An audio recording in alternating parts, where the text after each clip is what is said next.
Welcome to Building the Future. I'm your host, Kevin Horick. You can find the show online at buildingthefutureshow.com or follow me on Twitter at Building Show.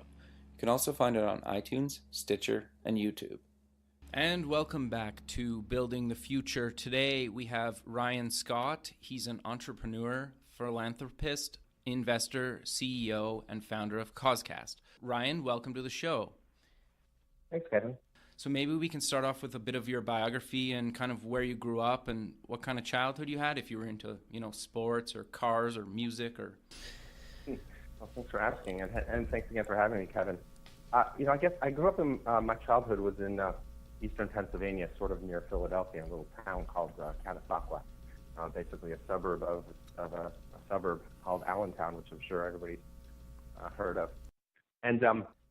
And I think I had kind of a typical computer nerd childhood. I was into, puzzles and games and things. But then when video games came out, I became really involved with those, and I quickly started designing them instead of just playing them. And this was back in for those old enough to remember it, the Atari 2600 days. Totally, those are awesome. Yeah. So I spent a lot of time in school, not studying, but instead designing games, and it just really captured my imagination. But then I quickly learned, okay, designing the games, how do you actually get these things to be playable? And what it turned out you needed to do was learn computer programming. Sure. And so I started in game programming when I was in middle school. This is a way to make really cool things, and I always really enjoyed when other people would play them and give me feedback, and then I could make it better. And this kind of just set up this virtuous cycle that caused me to want to learn more and more. So did you sell any of these games, or you just kind of gave them to friends to play with? I had friends that we played the games with, but then I started publishing for computer magazines. There was one that was called, I think it was called Commodore Gazette, and because I had a Commodore 64, like millions of other people. And I was publishing programs like how to do certain things, like how to do these crazy split screen techniques or scrolling maps, and publishing these in these different publications. But then I actually started a publication myself for programmers on the Amiga who were using a particular programming language called Amos, and I created an extension to that, which called Turbo Plus, which allowed, Amos is essentially a basic language. Sure. And it's not typically fast. This was designed to be fast, and then I made an extension in machine language that allowed, much easier ability to do things like, massive scrolling maps and things that modern games had that were very difficult to achieve using a basic language. That's really cool that you were into it so early on, doing that kind of stuff, right? And kind of just learning on your own. And I think that's the key to a lot of this stuff. Well, when I was early on in the thing, I was doing a lot of like self-taught kind of stuff too, right? So I think that's kind of important. And I think a lot of people forget about that. Yeah, I think that's awesome. I think it's important to be able to take the hours that it takes to do it. And, they say that it takes about 10,000 hours to become an expert at something. Sure. So when you're a kid, that's a heck of a lot easier to do. You go to school. If they don't force you to pay attention, you can spend some of those hours, working on whatever your craft is. And then, my parents, I think to the credit, they left me alone to learn like this on my own. Yeah, no, I think that's awesome. Well, I think you're also not scared to break anything. I know when I was learning, how to program and kind of do design and whatnot, my dad was in computers. So I basically, if I broke the computer or something was wrong, I just was like, Dad, come fix it. So I got lucky, right, with that. So I totally get that. You're kind of fearless and you just try it, right? Well, and that's the thing we try to teach our kids. Now that I'm older and I have two children, take things apart. I mean, you're going to make a mess. But what's the value in having a clean life anyway? Let's break some stuff and see how it works. Where did you go to post-secondary, or did you? I did. I went to a college called California University of Pennsylvania. It was a little, I guess I always wanted to be in California, so Okay. It's about as far west as I could go and still be in Pennsylvania, because, going to a state school was cheaper for my parents. So I went to that school for about a year and a half. it was a little bit frustrating. I had learned all the programming languages. I was so into it when I was younger. I had learned most everything that most all the programming languages. And then I get to college, and I showed up a few days early and got the textbook on C++, and well, there was kind of nothing to do, so I learned that. And then when school started, I was kind of bored by it. Really? And after a while, I said, this is not the best message for everyone, but I was not really planning. I really didn't want to have a job doing that kind of stuff. I wanted to have a company. Sure. So what the heck what am I doing here anyway? And so I actually dropped out. Oh, wow. Yeah.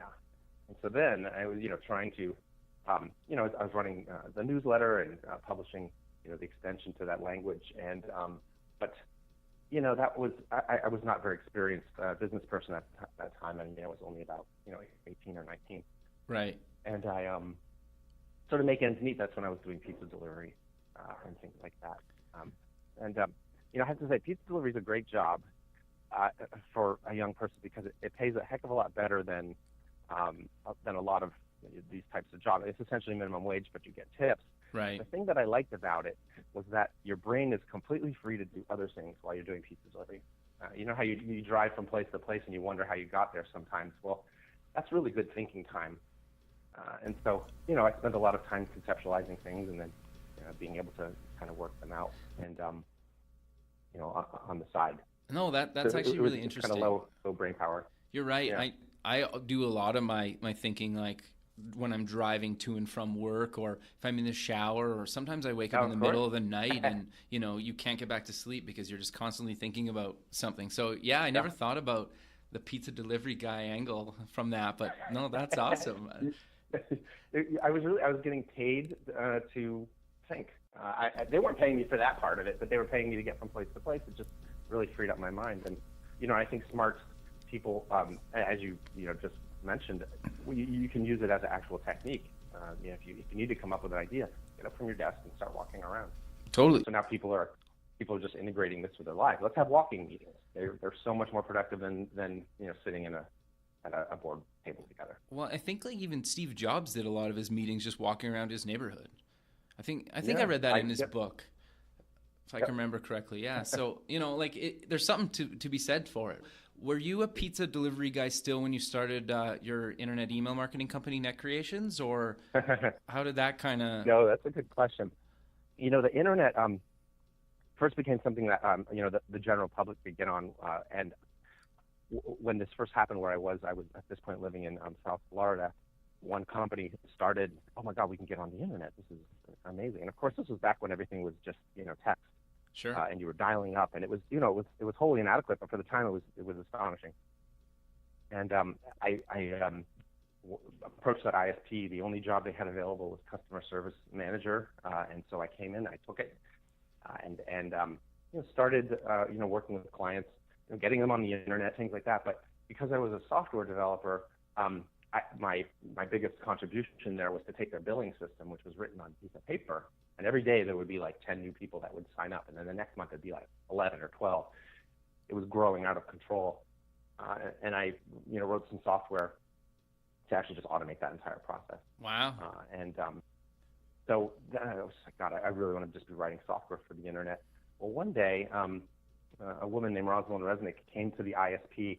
We started at this point. This was before Mosaic, and I was making text-based web pages that would do different functions. And then all of a sudden, Mosaic browser comes out, and we have graphics on the internet, and this became very exciting for everybody. Totally, I remember that. I started designing web pages, and then this woman, Rosalind Resnick, came. She was writing about lawyers for the Miami Herald, and said, I have these law clients, and they would like web pages, and I don't know how to make them. So here I am at the ISP. Maybe you guys know how to do this. Well, the ISP really was not interested in it. They were just growing their dial-up business. I said, well, I'll do it. So we did a few websites for lawyers, and we did 2 of them, and then we won first and second place in the best. They started doing contests for these things, the best law firm website. This is a really interesting space. So we started developing web pages. The company we created was called Net Creations. We partnered on that. Okay. And she was, a more experienced business person, and I was, the tech guy. Right, And right. it was great. What we learned pretty quickly was that the hard part really wasn't making the website; it was actually promoting it. Sure. It was getting easier and easier to make web pages. Now there's nothing hard about it at all. But back then you had to get your site listed in all the search engines and directories out there. And at the time, there was about 400 of them that were actually worth promoting to. Sure. And what we found, we'd spend time making the website. That was all, pretty productive. But then we'd have to go and start promoting it and getting it listed everywhere. And it was just extremely time consuming. So what I set out to do was automate that process.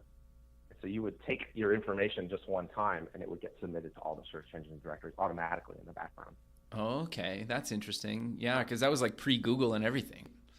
Yeah, Google was now. There was, Alta Vista. It was the like Lycos and Excite, and Lycos. I remember all those. Yeah. Yeah, they've all kind of morphed or gone by the wayside since then. But that process really put us in touch with, because it was a self-service model. This was one of the early software as a service applications. You'd come, you'd give us your information. You never had any software on your computer, and we would just post it for you. And we charged, this is something my partner taught me, that the pricing is really key. I thought, hey, we could charge $35 for this, I think. She said, no, we're going to charge $1,000. That's really, wow. She said, well, if you're in a small business, you really need to sell fewer products at a much higher price to make a lot of money. And so we tried that, and it was fantastic. The first year we did about $500,000. Oh, wow. That's incredible. It was incredible because we were just running it from a spare bedroom in our house. That's hilarious. We really had no overhead at all. Sure. And that went really, really well. But as people were using it, we asked them, because we were using this for our own purposes. We said, hey, you're a webmaster. Would you like to sign up for these mailing lists? One's about chat servers. One's about, ad banner software and things like that we were actually creating at the time. The company say, hey, get on our newsletter. We're going to send you commercial messages. And at the time, this is a little bit controversial back then. People didn't like commercial messages. Sure. But we were transparent about it, and people were opting in. Concept that the phrase sort of didn't exist at the time. You could opt out, but why would you opt in? But people did. And right. So we had a list of about 30,000 people. And one day, as we were, we did a mailing to it to promote some of our own software. Somebody replied. It was a circulation director for Ziff Davis Publications. They did Computer Magazine.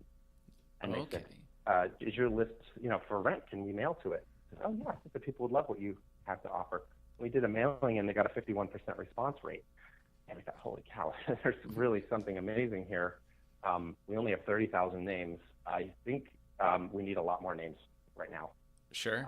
We've got a major business. So what we did was develop software that allowed us to manage the mailing list for publishers like Ziff Davis.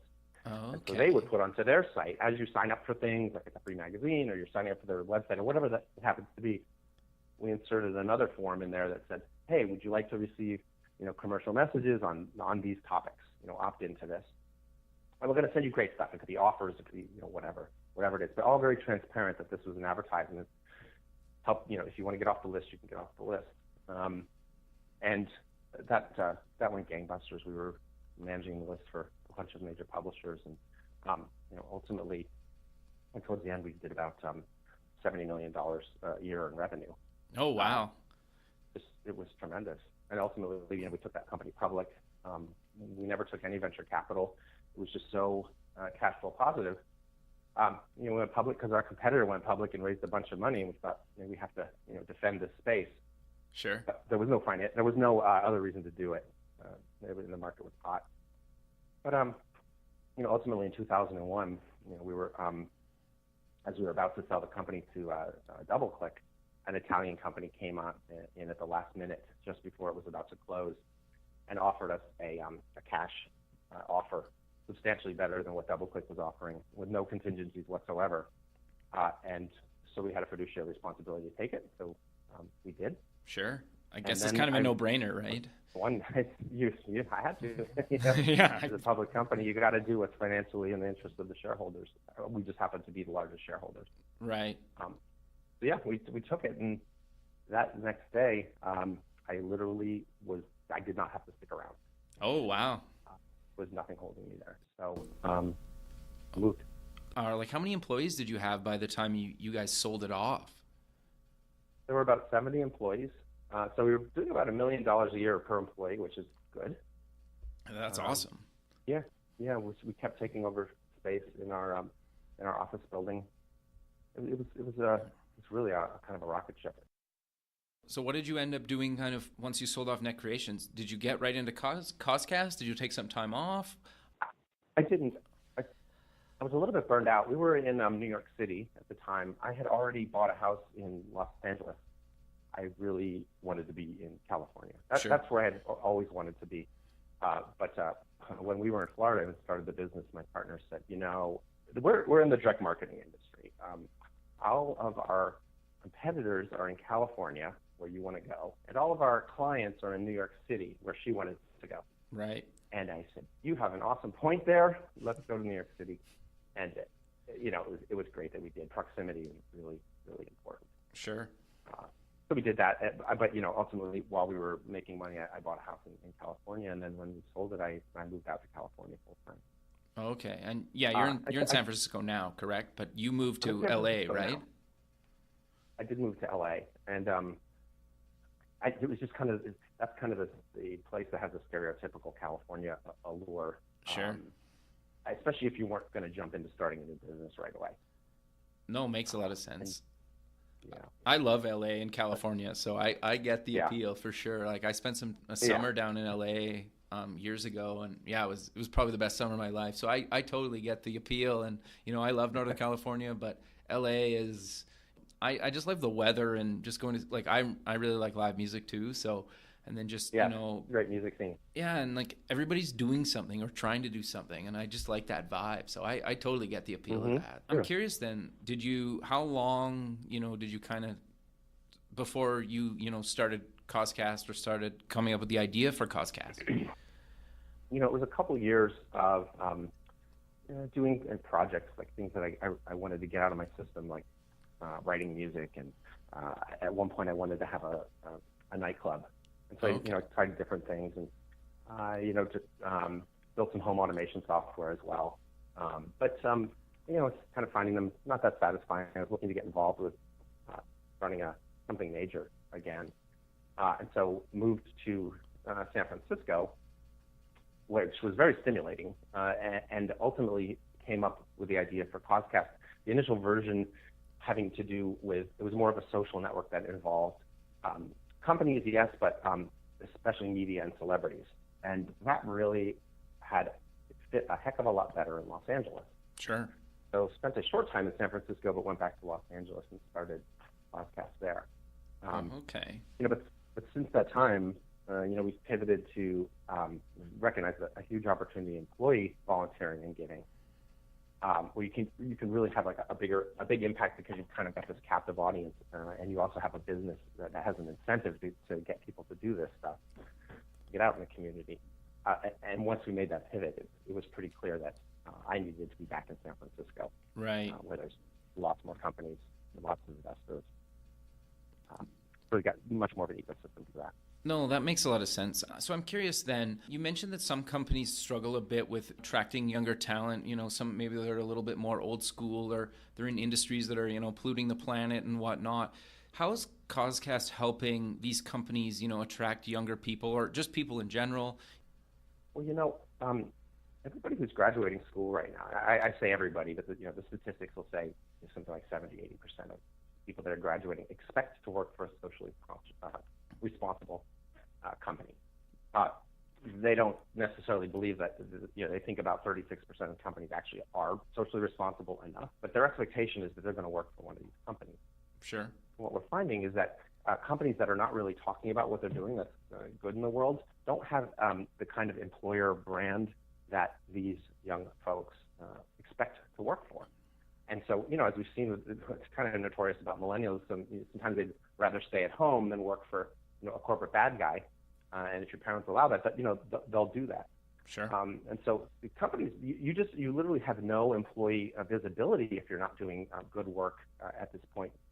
And so companies are finding that their employees going out and volunteering and giving, often in ways that are related to what the company does or what the company builds, is a great way for their employees to feel like, because what they're looking for really is not kind of work-life balance. I think that's a fallacy. What people are really looking for is purpose.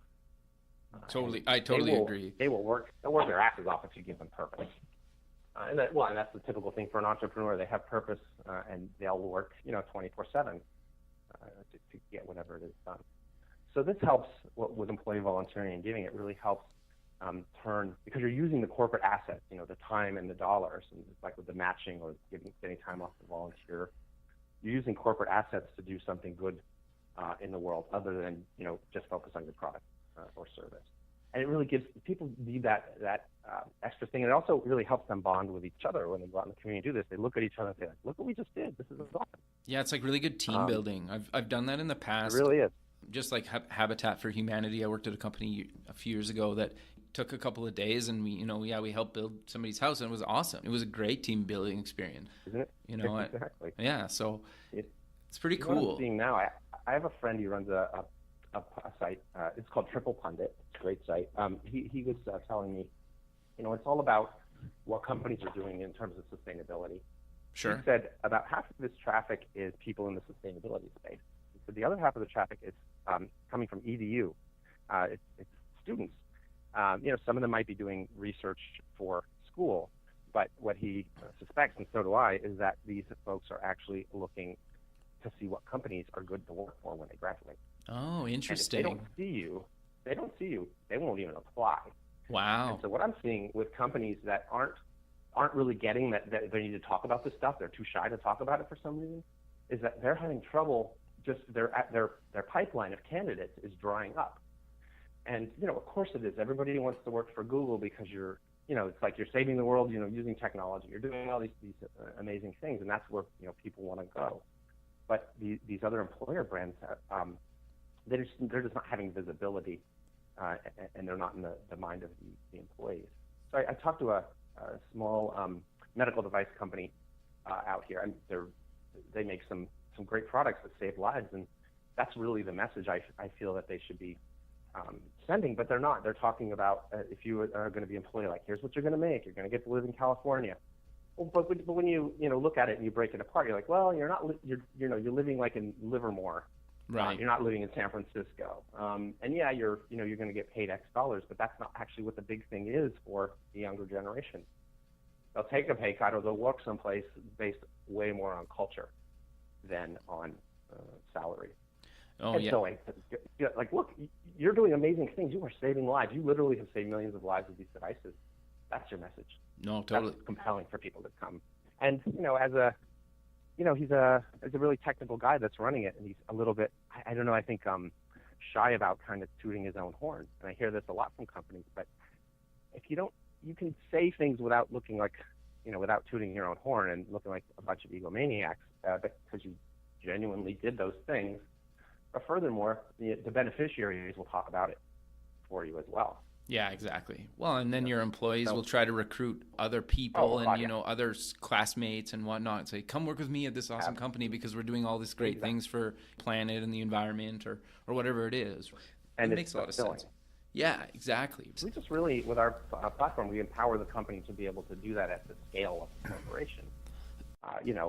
If you send 5,000 people out into the community to volunteer and donate, you've got at least 5,000 stories. Oh, for sure. The employees, you need to capture that, capture the photo and video or whatever it is, and then give the employees the ability to send it out, just really under the corporate umbrella. That's advertising that the company would just not be able to pay for. But the employee will do it because they're proud of it. Well, yeah, and it's also like they can show their friends and they post it on, their social media and, they feel like they're a part of the company instead of just another number. Right. Yeah. I think that makes them feel like they're part of the world instead of somebody that's sitting in a cube somewhere. They're definitely, yeah. You guys partner with a bunch of big brand names, and how do they come to you? Do you guys reach out to them? A little bit of both? I know you guys have done some stuff with some celebrities as well. So how do you kind of, how do they get on your platform, really? A lot of it comes directly to us, and that's through a lot of the publishing and appearances that I do. Okay. So, we write about the space quite a bit. I have we started the Huffington Post Impact section and the education section many years ago when we were doing cause marketing, and so I continue to publish there. I've got a column on Forbes, and I publish a great many other places. LinkedIn is a great place to post your article.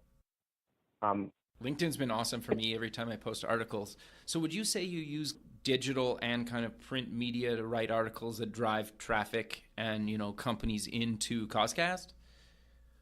Yeah, there is some print, although definitely it's not a focus, but it's great when things get into print as well. But yeah, it's content marketing. So we're talking about the space, right? Providing insights, showing that we know what we're talking about, providing, there's actually, got a lot of these external articles. We also have a lot of kind of internal documentation as well that we can give to folks. But, when they're ready, because it's very hard to force the corporation to do this stuff. They typically want to do it. They switch, during, at the year end, usually, right? Unless it's a new program. So they have to be ready, and coming at them too hard doesn't really help. So it's really more of a pull technique. And they come right to our site and fill out the form. Do you find it's the company or the employees kind of go to, their managers or their supervisors and say, we want to do this, or is it a little bit of both? When the new program managers come to us who haven't done this before, we ask them, well, what is it that you're, what kind of prompted this? And they'll say a couple things. One, we're having a lot of trouble attracting new folks, and we've just been reading a lot about how we have to do this. Oh, okay. The other is my employees just keep coming to me, and they're asking if we do it on donation matching. Can they have a day off for volunteering? And the answer can't be anymore, I don't know. Right. Or worse, no. It has to be yes, and we're working on it, or we're getting there as fast as we can. I got you. We really expect it. Now, yeah, so it's really kind of, this idea is just out there, and everybody's just expecting to be able to do it, and really no matter the size of the company. And they expect it to really reflect, their personality too, and not this idea of this kind of, billboard in a basement.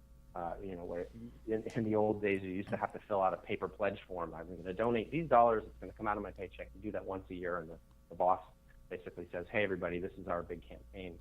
Now it's got to be, "Oh no, we're doing this interesting thing next week. We've got this community, this group over here that's interested in, hackathons or teaching teens or whatever it happens to be." And being able to kind of set up their own groups, again under the corporate umbrella. But with not the corporation typically not kind of pushing it on people, but saying, hey guys, we're going to do a campaign this spring about education. Take this campaign and add opportunities to it that appeal to you and your group and your peers. And so the developers, again, they might do some sort of hackathon. Right. Designers might want to do something with designing, or designers might say, we don't want to do designing for these folks. We want to actually, help them with their business plan. So you can kind of use these opportunities not just as ways to use your skills to help us, but to actually gain new skills. Right. Interesting. Yeah. For the benefit of the organization and yourself as an employee. No, that's so then awesome. It becomes leadership. Then it becomes development as well. How big are companies use Causecast? Is it kind of small to medium? Is it medium to large? Kind of all over? No, it's been really interesting. I've always wanted to support small companies doing this. I know big companies have programs, and we've got big companies on board. But it was very important to be able to have a system where we were able to take small clients as well. Right. The difficulty with small clients is can you provide a great amount of support? Having to customize it for everybody, and can they kind of do it themselves and run with it? That last mile of it being more self-service it's kind of the last 90%. It actually is hard to make it like that. But what we've done to make it work for even the tiniest companies is partner with an organization called the Full Circle Fund, and they have a campaign going called the Founders Pledge, where you're saying, hey, I'm starting a company. I'm pledging to give 1% of my equity, which at the beginning is easy to do. Sure. 1% of my employee time and 1% of our, profits, through employee giving and volunteering. So they make this pledge, but these are typically quite small companies. It's hard for us at Causecast to support a 3-person company. Sure. It's just not cost effective for anybody. Full Circle is running Causecast, and all of these smaller companies are participating together as a cohort. And then Full Circle finds the opportunities for them to participate, and they act as the admin of the system. Oh, and that was great to bring on smaller companies. That's and actually then when really they, cool. graduate out of it, I think it's an effective model. Because all net new job growth is with startups. Bigger companies are not getting appreciably bigger, and so while they're really important to support and they do amazing things, and they often have the resources to do things at a massive scale, you can't walk down the street without bumping into a CEO of a startup. And when I talk to these folks and tell them what I do, they say, wow, well, we really want to do that. Can we do that as a small company? We thought we had to have an HR person to be able to do this. And I think an HR person is the point where you come to Causecast and say, yeah, I want this for my company. We're able to dedicate some folks to it, some resources. But the startups, they want to do it too. They understand that it's really key. And they have it. These kids, I'm going to call them kids. These kids that start these companies, they have it built into them too. They are these millennials that we're talking about in the next generation. So it's not even a question for them. It's just how. Yeah, no, that makes a lot of sense. And I think more and more people are just, if you can give back, why not? And it makes you feel good too, right? Mm-hmm. It really does. I think people see it as an obligation, but I think that's the older, that's why this idea of corporate social responsibility, like you gotta be responsible. You're doing it because you kind of have to. It's not really how the younger generation feels about it. And I think increasingly lots of people feel like, no, this is just, you see a solution, you have the ability to do something about it. What's your excuse? Yeah, exactly. Let's switch gears a little bit. I'm curious to know, you're obviously the CEO of Causecast, and you've run a couple of companies and you've done some investing. So I'm curious what you would say makes you a different type of CEO. That's a good question. I think, I have a pretty clear vision, and I think it's a compelling vision, I believe, and I think that the folks that I've brought on have really, bought into that vision. And once they have, and I've brought very talented people on, I really let them run with it. And I think if you keep that that unifying vision strong, then everybody knows what to do, even if you're not telling them what to do at any given moment. Right. And that's really important because you're not going to be able to micromanage everybody. And in fact, that's just a horrible life for everybody. Sure. So, what happens when you're not in the room? Do the rest of your employees, they know the vision and say like, well, that's not something we do, or, oh, this is something that we do, and really own that vision themselves. And so I think that's really my role, is to make sure everybody knows, the general direction we should be going, and then, let them do it to the best of their ability. So how many employees does Causecast have now? There's about 20 people. Oh, okay. And are they kind of all in California, or are they spread out through America, or where are they? We have, we've got a person in New York. We've got about 4 people in San Francisco. And then we've got the bulk of the team is still in Los Angeles. Oh, okay. And they're in Burbank. Oh, okay. Which is a wonderful place because it's closer to our developers, and it's right by the Burbank Airport, which is, I think it's one of the best kept secrets in America. I think the people in Southern California know about it, but they don't tell people because it's a wonderful little airport. So you basically fly into there instead of LAX, or? Yes, it's so much more convenient.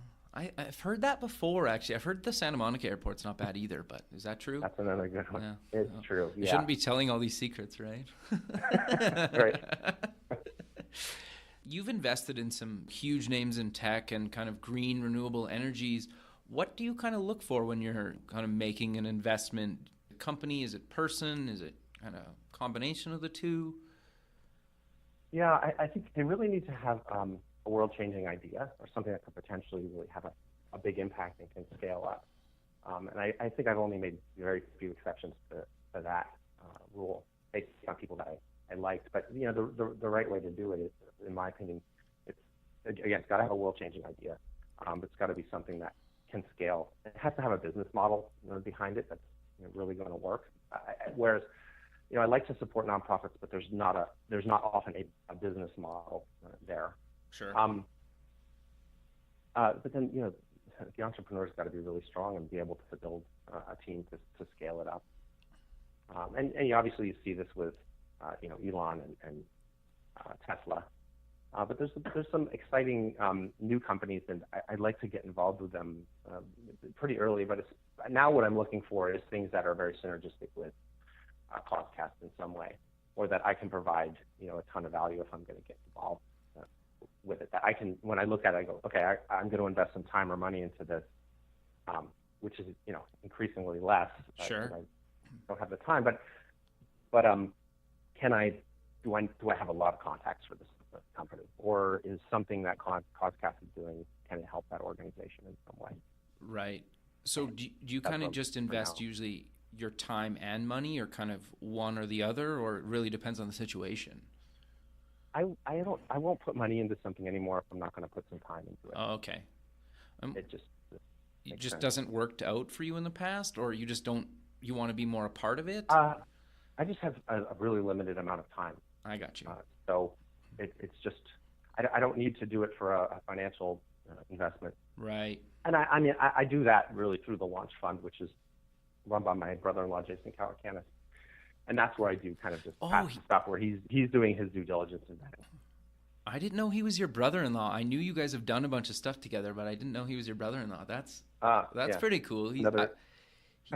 I've never met him, but I've seen him talk at a conference a few years ago, and he's had quite the career as well. He's a great investor and entrepreneur. Yeah. So, is there any other companies that you kind of want to mention that obviously you've invested in Tesla, and I'm sure anybody that looks you up online knows that, and I'm sure you've talked about that a million times, but is there any other companies that you've invested in that you want to talk a little bit about, or or you I appreciate you asking. There's maybe one or two. There's one called Carry Club, and it's called what, sorry? Yeah, Carry Club. It's spelled CARICLUB. And what they do is this idea called junior board service. So nonprofits have boards of directors. Okay. And it's to get on the board of a nonprofit. Usually it's top people later in their career, and they've made a big financial commitment to the organization. They get to be on the board.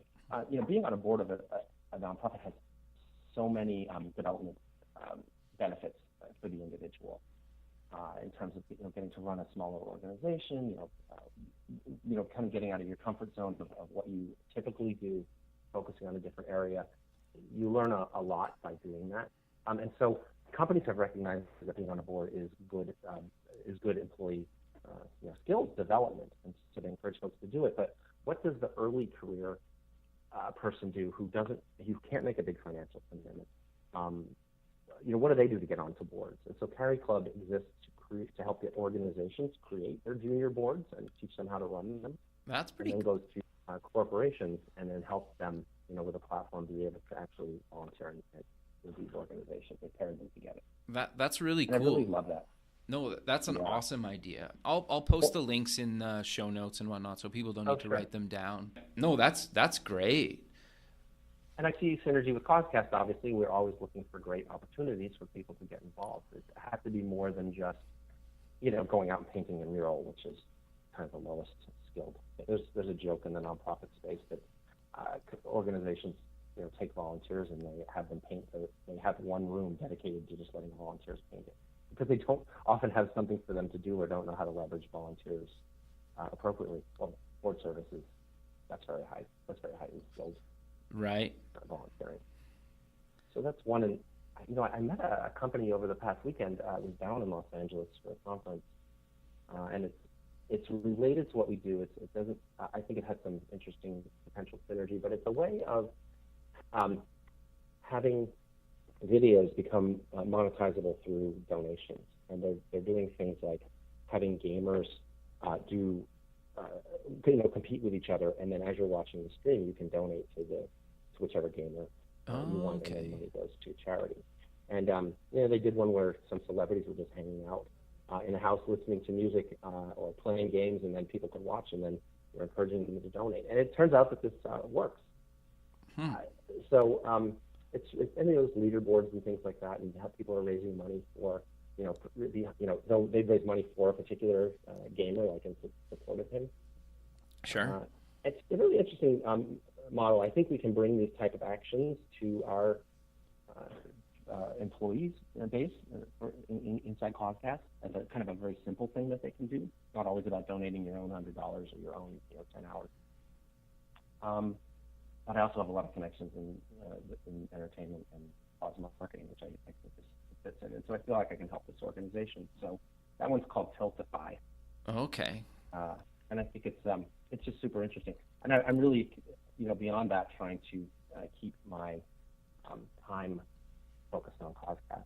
Right. But I find, just like, with board service, me participating as an advisor or investor to these companies is great development for me. This is kind of a good segue into kind of my final few questions for you. I know in previous interviews that I've listened to over the years, you've mentioned you've done yoga every day and kind of take time for yourself. Do you still do that every day? And how do you fit that into your busy life?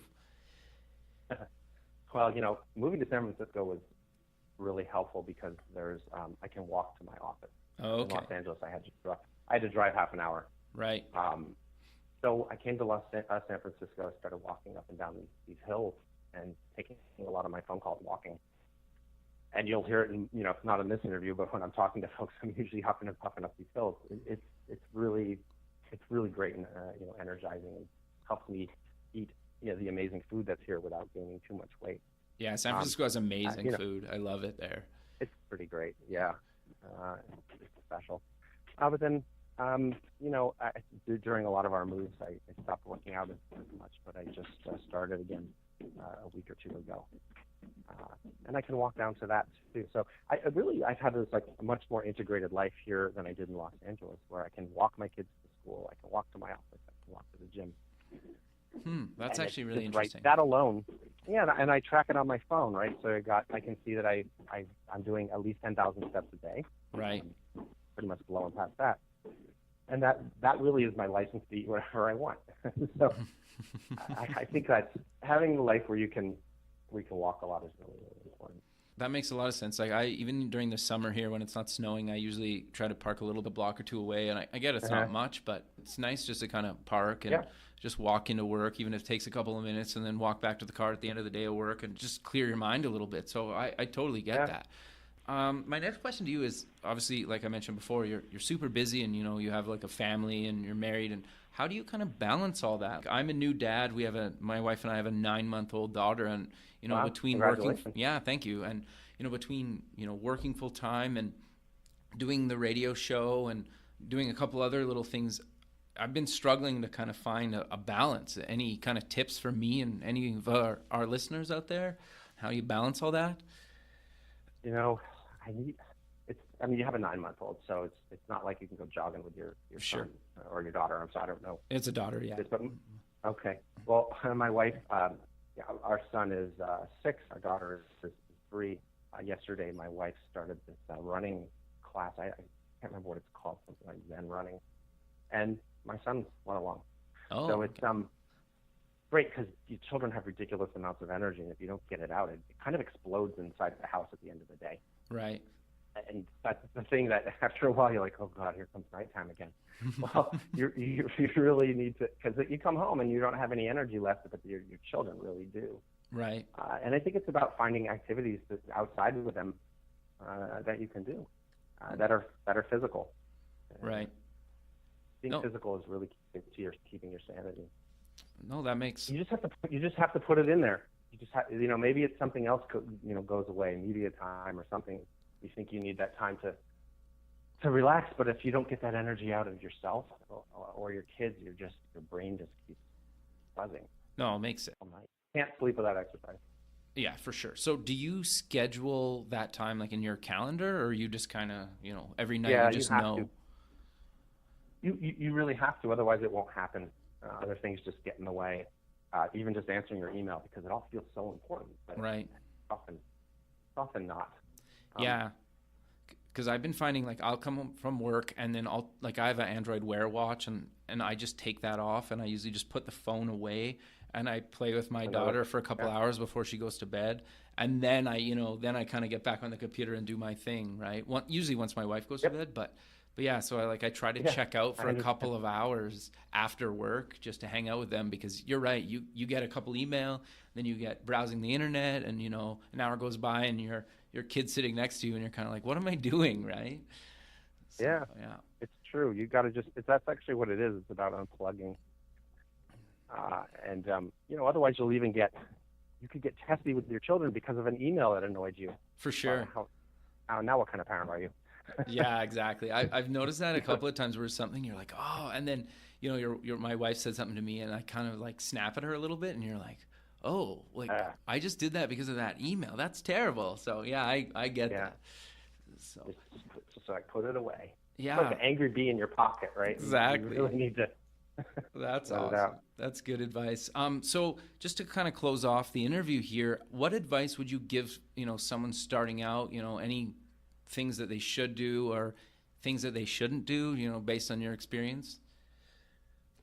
There's been this great rise of incubators, and I think they provide so much value. I think that starting a new company today, you really want to be in an incubator right away. It's just going to short circuit a lot of the trial and error that you would have to do normally. And people can provide you advice, but it's not the same as being in a program where people will tell you like the right one tactical thing to do, and maybe they'll tell you why. They often can't give you the whole picture. Sure. So being in the incubator, you give away a little bit, but it's your first dollars into the company. It's completely worth it with what I've seen. Well, it's amazing what companies look like after coming out of it. This is my opinion anyway, and it sounds like you're in the same boat where I'd rather have a piece of something than 100% of nothing. Yeah, absolutely. I wish there was a lot more of that going on before. I'm glad that it is now, and I'd love to support the work that they do. But that's my advice to almost everybody. No, With one of these. That's great advice, and I don't think very many people mention that. It's starting to become more and more popular, but that's definitely some really good advice for people starting out, and even if they're thinking of doing their own thing. Well, because I'll hear questions from an entrepreneur and say, you say, oh, just do this, but there's a lot of background knowledge behind why you just do whatever that is. Right. And then they'll ask another question, and you just keep thinking like, you know what, we need to take about 10 steps back, and you just need a crash course in whatever. I can't provide it for you. Right. But the incubator absolutely would, and you come out, not only with that knowledge, but they have connections and investments, and if what you put together is great, the incubator invested money in you. They're going to help you find the next investor. Sure. So a lot of it, what I see with entrepreneurs is not knowing what to do and being paralyzed by it. Right. This takes away all of that stuff because they tell you here's what you do. And of course, entrepreneurship can be taught just like anything. If you feel like you've got that spark, an incubator is a great idea. Yeah, no, that's great. And that's a great, ending to the show. Really, really appreciate you being on the show. Again, I'll post the causecast.com and at causecast on Twitter, and you're Ryan_Scott on Twitter. Definitely follow you, and I'll post the other links that you mentioned in the show. But again, Ryan, thank you very much for being on the show. This was great. This was awesome. And, I'm looking forward to keeping in touch. And, who knows, maybe we can chat again in the future about something else you're working on. Wonderful. I would love that. Thanks, Kevin. I really appreciate it. Thanks for listening. If you're going to be in Fort Lauderdale, Florida, February 16th and 17th at the Startup Expo and want to meet up and record a show, reach out to me at buildingthefutureshow.com or on Twitter at buildingshow. The music for the show is provided by Electric Mantra. Check them out at electricmantra.com. Until next week.